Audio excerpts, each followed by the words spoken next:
This is Abhijeet from Naresh tutorials. कल पिछले lecture में हमने स्टार्ट किया था हमारा मोल कॉन्सेप्ट वाला चैप्टर, जो आपका चैप्टर नंबर 5 है। उसमें हमने फर्स्ट यूनिट तक कवर कर लिया था। उसमें कुछ गैस लॉस के बारे में देखा था, तो उम्मीद करते हैं कि उससे रिलेटेड क्वेश्चन आपने सॉल्व किए होंगे और डाउट आए होंगे तो आपने कमेंट भी किए होंगे। अब नेक्स्ट यूनिट की तरफ चलते हैं, वो है आपकी रिलेटिव एटॉमिक मास।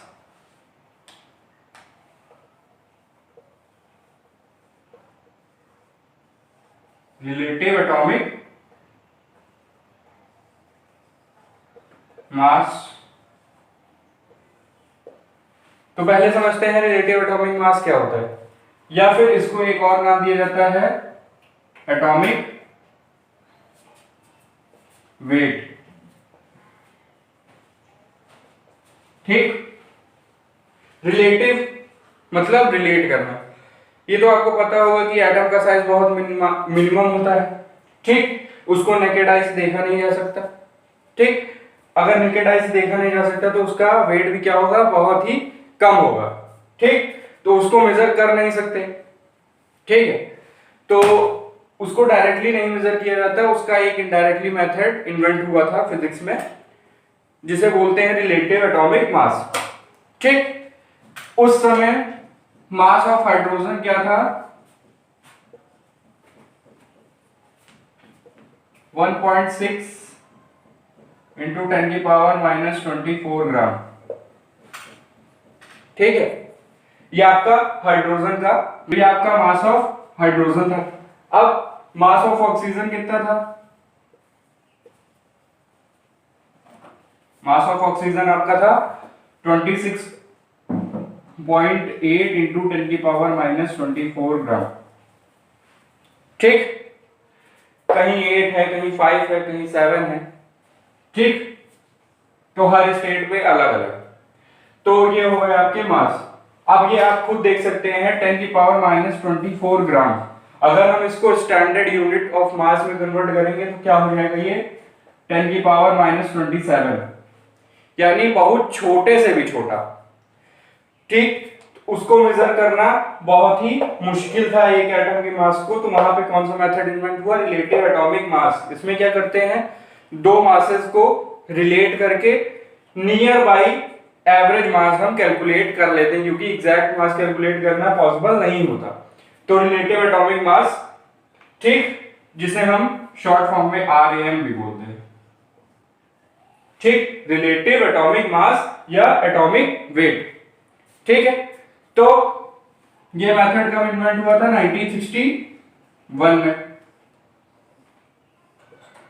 अब इसकी डिफिनीशन क्या बोलती है, the mass of an element, the relative mass of an element is the number of times one atom is heavier than the 1/12 atom of carbon, यानी C12। यानी C12 के एक एटम का मास और उस एलिमेंट के एक एटम के मास के रेशियो को क्या बोलते हैं, रिलेटिव एटॉमिक मास। ठीक, इसका फॉर्मूला क्या होता है, relative atomic mass equals to mass of one atom of element, ठीक, डिवाइडेड बाय आपका 1/12 मास ऑफ 1/12 एटम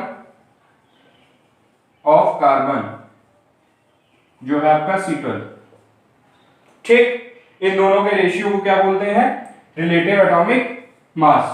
ये रेशियो आपको क्या बताता है कि एक एटम, जो आपको गिवन एलिमेंट है, उसका एक एटम कितना हैवियर है, 1/12 एटम ऑफ मास के मास ऑफ कार्बन के बराबर।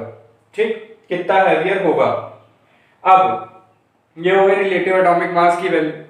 अब एटॉमिक मास यूनिट, एक शब्द सुना होगा आपने, एटॉमिक मास यूनिट। तो एटॉमिक मास यूनिट होता कुछ नहीं है, atomic mass unit short form में एएमयू बोलते हैं इसको। ठीक, एएमयू क्या होता है? मास of 1/12 atom of carbon, mass of 1/12 atom of carbon यानी C12। ठीक है, ये आपकी हो गई क्या? Atomic mass unit. ठीक, अब एक इंपॉर्टेंट टॉपिक आता है, क्या है वो? फ्रैक्शनल एटॉमिक मास, यानी फ्रैक्शनल एटॉमिक, फ्रैक्शनल मतलब फ्रैक्शनल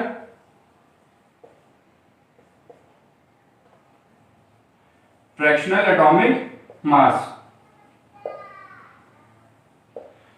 जैसा कि आपको पता होगा सारे एटम्स के मास तो होल नंबर में होते नहीं है। ठीक, तो वहां पे हमको किसकी जरूरत पड़ती है? फ्रैक्शनल एटॉमिक मास की। ये क्या होता है? The most of the natural atom, इसका रीजन क्या? The most of the natural atom are a mixture of constant composition containing 2 or more isotopes. मतलब क्या है यहां पे आपका कि जो एटॉमिक मास होता है वो केवल एक एटम के आइसोटोप, एक एटम के आइसोटोप का मास नहीं होता। ठीक, उसमें क्या होते हैं? डिफरेंट आइसोटोप्स के मास का एवरेज होता है। जैसे मैं क्लोरीन की बात करूं, ठीक, तो क्लोरीन मिक्सचर होता है किसका किसका? एक 37 मास के एटम का,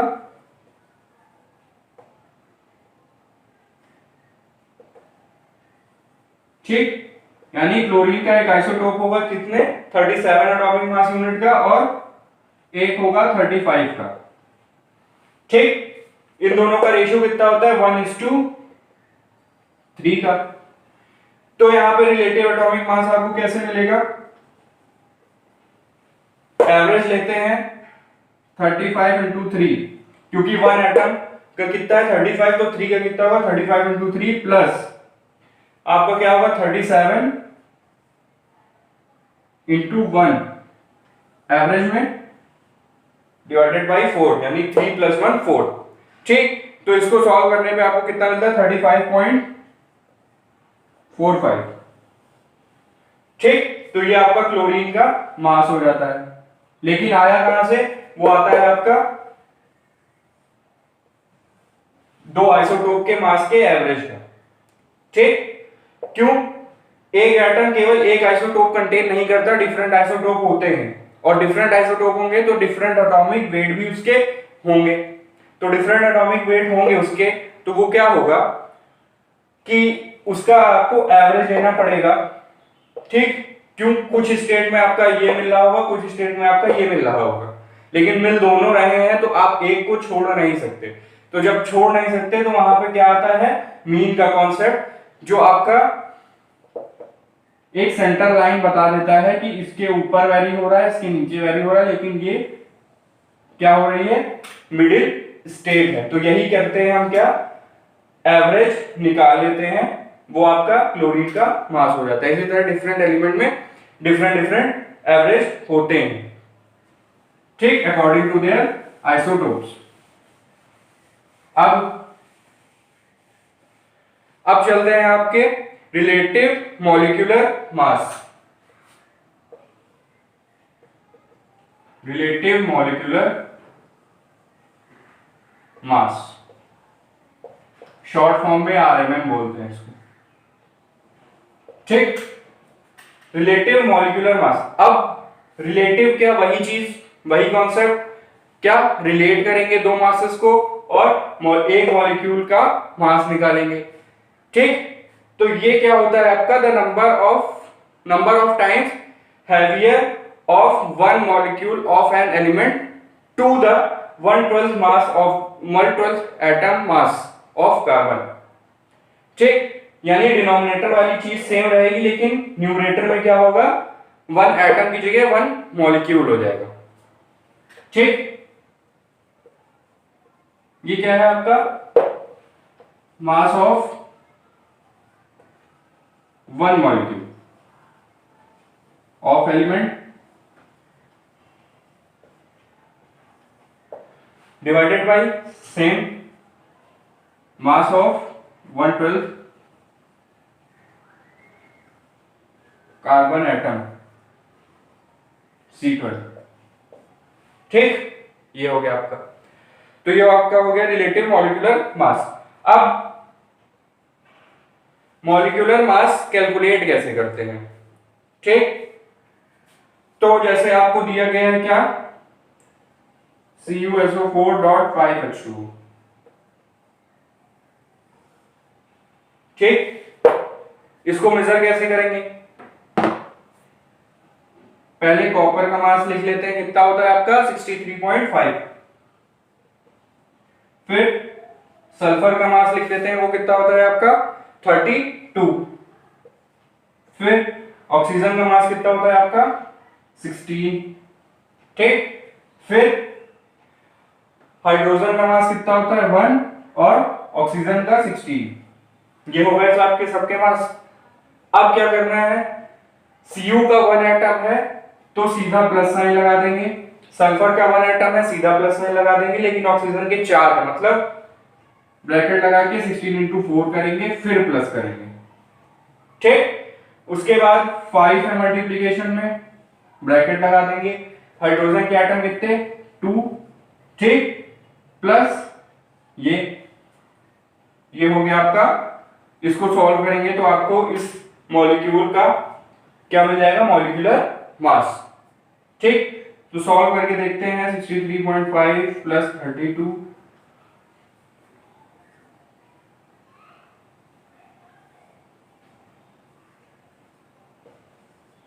ठीक, जब आप इसको पूरा सॉल्व करेंगे आपको मिलेगा 249.5 एटॉमिक मास यूनिट।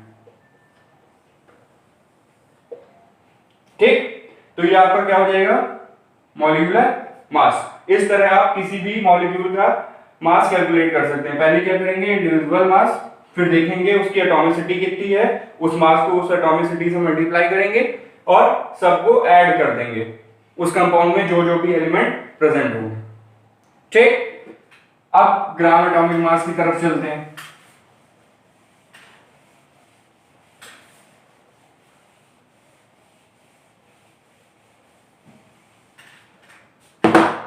ग्राम एटॉमिक मास यानी GAM, ग्राम एटॉमिक मास। ग्राम एटॉमिक मास क्या होता है, the atomic mass which is expressed in grams. ठीक, जिस एटॉमिक मास को हम ग्राम में एक्सप्रेस कर सके वो आपका क्या होता है, ग्राम एटॉमिक मास। या फिर the quantity of an element which weigh equals to its gram atomic mass. ठीक, उसे हम क्या बोलेंगे, 1 ग्राम एटम। ठीक, 1 ग्राम एटम मतलब 1 gram of Na equals to किसके, 23 ग्राम ऑफ Na के। मतलब 1 ग्राम ऑफ Na, 1 ग्राम मतलब यानी सोडियम आपको कितना दिया गया, 1 ग्राम, और 1 ग्राम सोडियम, लेकिन सोडियम का मास कितना होता है 23, तो वो किसके बराबर हो जाएगा 23 ग्राम। ठीक, तो इस तरह आप इसको क्या करते हैं, फाइंड आउट करते हैं। इसी तरह अगर आप वाटर की बात करें, 1 gram of water equals to 18 gram of water. ठीक, यानी आपको गिवन कितना है 1 ग्राम ऑफ वाटर, लेकिन केवल वाटर की वैल्यू क्या होती है, उसका मास होता है 18। तो यानी आपको टोटल कितना मिला, 18 ग्राम ऑफ वाटर। ठीक, ये हो गया। अब इसी तरह होता है आपका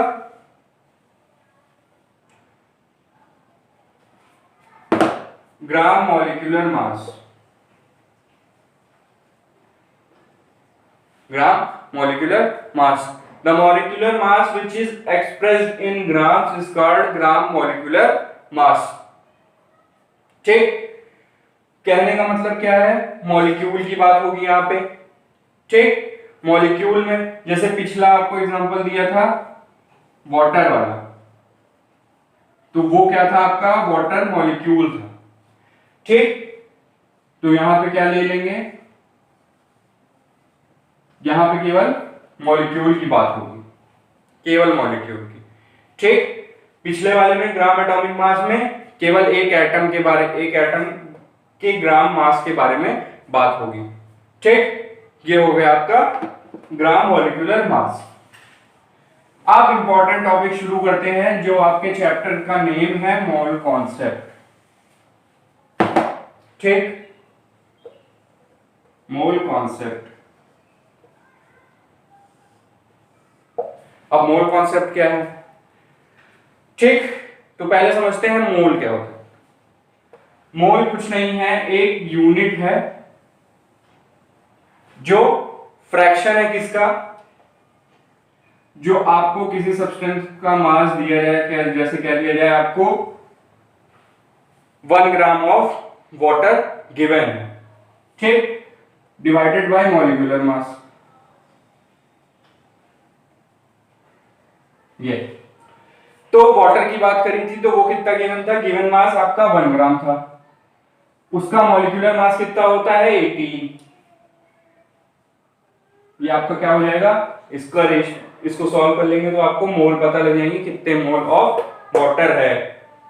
ठीक, तो ये फ्रैक्शन है दो मासेस का, तो इसकी यूनिट नहीं होती, इसको जनरली आगे 0 पॉइंट, जैसे आपको दिया गया है, मान लीजिए इसको सॉल्व करने पे है 0.1, तो ये क्या है 0.1 मोल। इसमें ना केजी होगा ना ग्राम होगा, क्यों, ऊपर भी मास नीचे भी मास, सॉल्व कर लेंगे तो क्या मास मास की यूनिट कट जाएगी, तो ये सिंपली क्या है, एक फ्रैक्शन है। ठीक, अब the collection of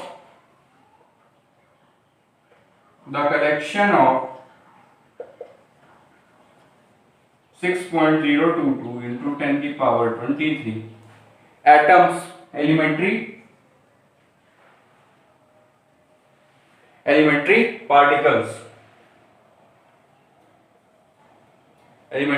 particles called मोल।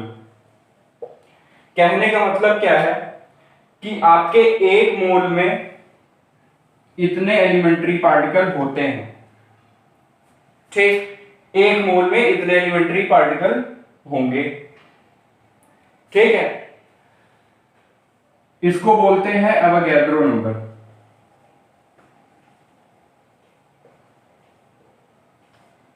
इसको डिनोट करते हैं हम Na से। ठीक, एवोगैड्रो नंबर।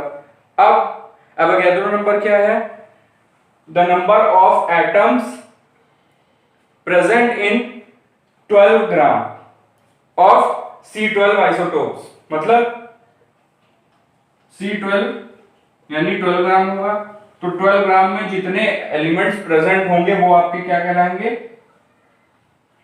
Avogadro number. वो आपके एलिमेंट पार्टिकल्स का जो नंबर होगा वो क्या कहलाएगा, एवोगैड्रो नंबर। ठीक, अब एक और चीज आती है, मोलर वॉल्यूम। ठीक, मोलर वॉल्यूम क्या होती है, the volume of gas occupied by 1 mole of gas, the volume occupied by 1 mole of gas at STP, कि कितनी वॉल्यूम ऑक्यूपाई करेगी 1 mole of gas at STP। STP क्या है, स्टैंडर्ड टेम्परेचर एंड प्रेशर, इसके बारे में कल बात हो चुकी थी। ठीक, तो स्टैंडर्ड टेम्परेचर प्रेशर पे 1 मोल ऑफ गैस जितनी जगह या जितनी वॉल्यूम ऑक्यूपाई करेगी उसे क्या बोलेंगे, मोलर वॉल्यूम। और वो कितनी होती है, 1 mole equals to 22.4 litre at STP। ये ठीक, तो ये हो गया आपका। अब कुछ रिलेशंस की बात कर लेते हैं। तो रिलेशंस में क्या है, पहले तो आपका आएगा 1 gram molecular mass of substance equals to 1 mole of substance equals to 6.022 into 10 की power 23 elementary particles equals to 22.4 litre at STP। अब कहने का मतलब क्या है, 1 ग्राम मॉलिक्यूलर मास किसके बराबर होगा, 1 मोल ऑफ सब्सटेंस के, यानी ग्राम मॉलिक्यूलर मास किसके बराबर है, मोल के बराबर। ठीक, तो जब आपको ग्राम मॉलिक्यूलर मास दिया होगा तो आपको मोल में कन्वर्ट करने की जरूरत नहीं है। ठीक, वो किसके बराबर होगा, इतने नंबर ऑफ एलिमेंट्री पार्टिकल्स के बराबर। ठीक, अब कैलकुलेशन सॉल्व करने के लिए क्या करते हैं, इसको 6.0 ले लेते हैं केवल,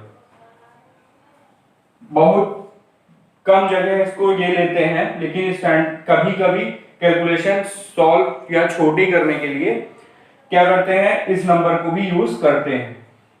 अब आपसे अगर वॉल्यूम में पूछा जाए तो आप किस कन्वर्जन का यूज करेंगे, 22.4 का।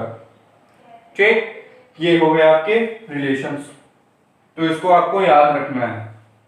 और जब ये तो याद हो जाते हैं, लेकिन आप ये भूल जाते हैं तो इसको भी आप याद कर लेंगे अच्छे से, बहुत जगह यही यूज होता है।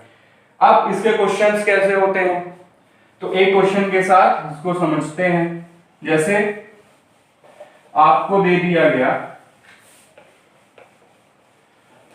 14 ग्राम ऑफ N2 आपको गिवन है, 14 ग्राम ऑफ N2 गिवन है। अब इसमें पूछा गया कितने नंबर ऑफ एलिमेंट्री पार्टिकल्स होंगे। ठीक, पहले तो नाइट्रोजन का वेट ले लेते हैं, तो नाइट्रोजन का वेट होता है आपका 28, नाइट्रोजन मॉलिक्यूल का। अब ये होता है आपका 1 GMM बराबर 6.022 इंटू 10 की पावर 23। ठीक, और 1 GMM कितना है, 28। ठीक, तो इतने में इतने एलिमेंट्स, तो इतने में कितने, तो ये क्या हो जाएगा, इंटू 40 डिवाइडेड बाई 28। सॉल्व करने पे जो भी आए वो आपका क्या हो जाएगा, उतने एलिमेंट्री पार्टिकल कितने में, 14 ग्राम ऑफ नाइट्रोजन में। और आप यहां से क्या देख सकते हैं, ये आपका क्या है, मोल का फॉर्मूला, या सीधा आप मोल निकाल के उसको एलिमेंट्री पार्टिकल से मल्टीप्लाई कर देंगे। अगर 1 मोल आता है तो उतने एलिमेंट होंगे, नहीं तो फिर चेंज होगा। अगर बात करते हैं H2O की, इसमें पूछ लिया गया कि आपके टोटल कितने एलिमेंट्री पार्टिकल हैं, तो पहले तो इसमें क्या करेंगे, हाइड्रोजन की बात कर ले। 1 ग्राम ऑफ हाइड्रोजन में कितने, 6.022 इंटू 10 की पावर 23। लेकिन हाइड्रोजन का मास कितना होता है आपका, 1। ठीक, तो ये हो गया। और क्या होगा, ऑक्सीजन का कितना होता है, 16, 6.022 इंटू 10 की पावर 23। अब 1 ग्राम ऑफ ऑक्सीजन में इतना, तो 16 में कितना है ये। ठीक, ये हो गया। और 1 ग्राम ऑफ हाइड्रोजन में इतना, तो इसमें कितना ये, फिर इन दोनों मल्टीप्लाई करके ऐड कर लीजिए, आपके total number of elementary particles हो जाएंगे। ठीक, तो ये हो गया आपका पूरे, इस तरह के क्वेश्चन आपसे पूछे जाते हैं मोल कॉन्सेप्ट में। ठीक, तो इसके साथ आज का लेक्चर खत्म करते हैं। इस यूनिट में एक छोटा सा टॉपिक बच गया है, एप्लीकेशन ऑफ एवोगैड्रो लॉ।